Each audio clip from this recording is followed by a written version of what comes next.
Sometimes you look at a cast and think, "I'll watch this movie whatever the plot." You might well think that when you see the promotions for the 355, as it boasts a quintet of thrilling leading ladies: Jessica Chastain, Lupita Nyong'o, Penelope Cruz, Diane Kruger, and Bingbing Fan. You might then perk up because it's a spy movie, presumably promising exciting twists and explosive action. But you might want to keep scrolling when this hits streaming.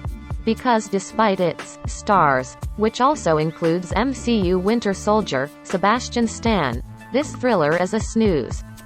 Directed by Simon Kinberg, the 355 follows female agents from secret intelligence agencies across the world, who reluctantly team up to chase down a hard drive so powerful it's practically an infinity stone.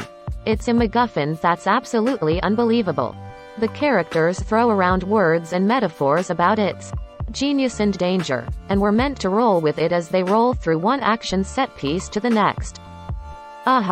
Yeah, sure, there's action. Gunfights aplenty, explosions occasionally, chases through crowded marketplaces, and hand-to-hand combat. But there's nothing that makes any of these stunts particularly spectacular. The editing jumps about with little regard for geography or flow, making every fight scene a flurry of action with little build. The cinematography often veers to Bourne Identity-style handheld, that's meant to bring energy to the frame. However, it mostly seems to be covering for uninspiring fight choreography.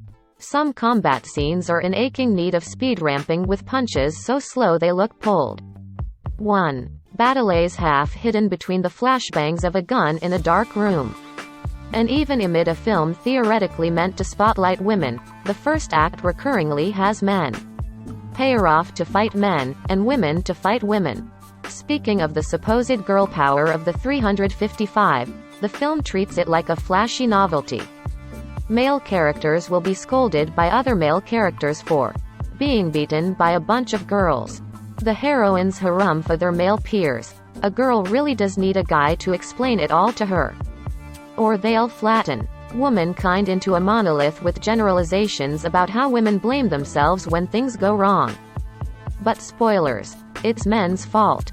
Such lines are propped up by stodgy stereotypes, including the steely blonde with daddy issues, the quirkily dressed hacker girl with quips, and the hardened agent brimming with vengeance.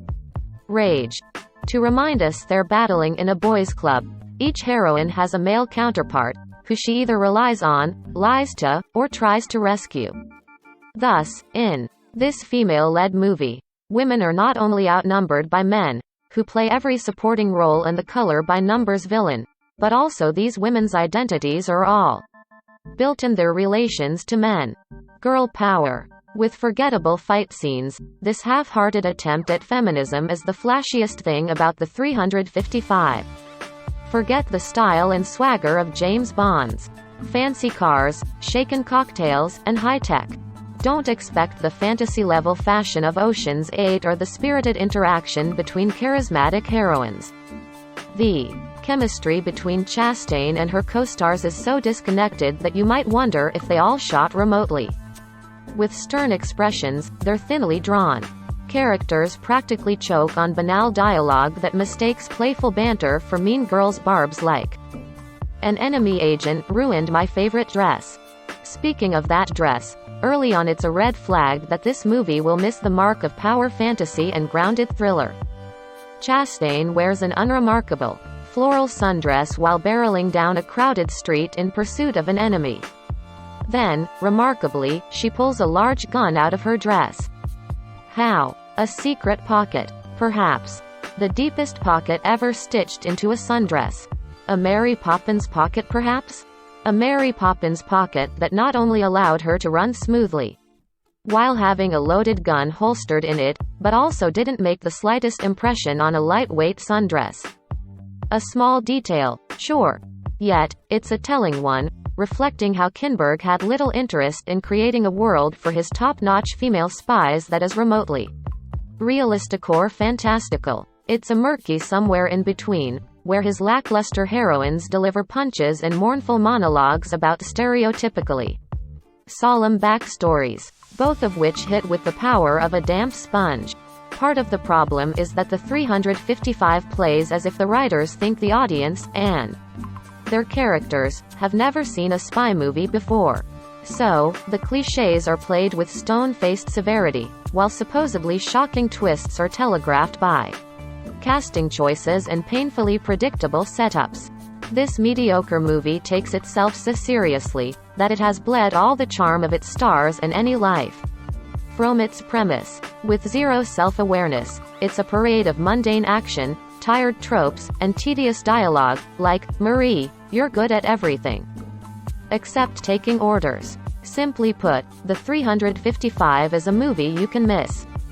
Because if you've ever seen a mediocre action movie with a surprisingly stacked cast, then you've basically seen this. The 355 is now in theaters and will be coming to Peacock soon.